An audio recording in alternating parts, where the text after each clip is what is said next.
apapun lah. Artinya genosid yang bagus, walaupun genosid kita juga harus hati-hati karena orang yang diperiksa itu kan juga positif. Kalau dia melakukannya tidak aman, tidak baik, nanti juga menularkan kepada yang lainnya yang ada di sekitarnya. Tetap prosedurnya betul-betul harus prosedur yang aman. Bahwasannya itu produksi bangsa dan lebih murah, oke, itu saya sangat setuju. Tapi yang paling penting adalah tindak lanjut. Sesudah kita temukan orang itu positif atau dia kontak erat, apa yang mau dilakukan? Semua bisa dilakukan pemeriksaan apapun, tetapi kalau tidak ada tindak lanjut untuk mereka-mereka yang kemungkinan akan melakukan penularan, terus apa yang mau diharapkan dari sana? Baik.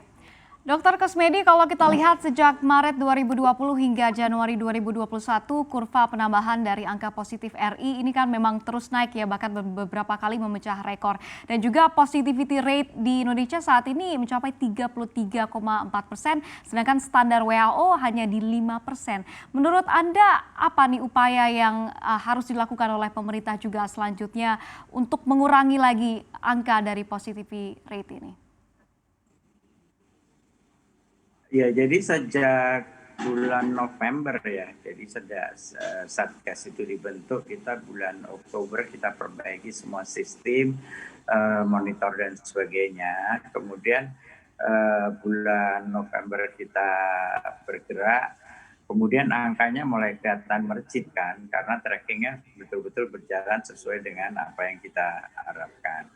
Tapi tadi yang saya sampaikan, beberapa kali saya sampaikan bahwa tracking dilakukan sebaik mungkin, ditemukan sebanyak mungkin. Kalau tindak lanjutnya tidak diikuti dengan tindak lanjut yang sesuai, ya seperti ini salah satu yang terjadi.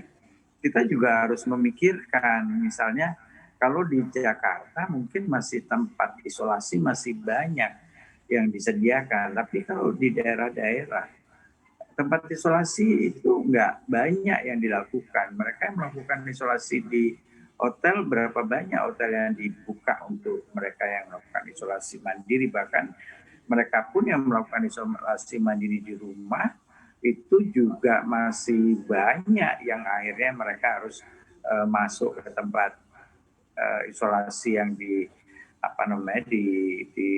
diurus oleh pemerintah, bahkan masuk ke rumah sakit juga. Karena memang perjalanan penyakit daripada COVID ini juga pada saat kita positif tertular virus misalnya, tetapi jumlahnya masih belum mencukupi untuk menunjukkan gejala, dia tidak menunjukkan gejala. Tapi begitu dia menunjukkan jumlah virus yang masif, kemudian menginfeksi orang itu dengan masif, baru dia menunjukkan gejala-gejala seperti itu. Nah, pada saat orang itu tidak menunjukkan gejala dan dia merasa sehat, kemudian mereka berjalan ke sana ke sini, ya apa yang terjadi? Apalagi kalau masyarakatnya tidak menggunakan masker dengan baik, masih berkumpul makan-makan, kemudian berbicara di tempat makan, kemudian bercanda di sana, sehingga droplet daripada ludah yang keluar dari mulut orang yang positif itu lepas, kemudian kena orang dan akhirnya menulari. Itulah yang kita bisa lihat. Nah, bagi Anda yang ingin mengikuti berita ekonomi dan juga bisnis, jangan lupa untuk install CNBC Indonesia di App Store dan juga di Play Store.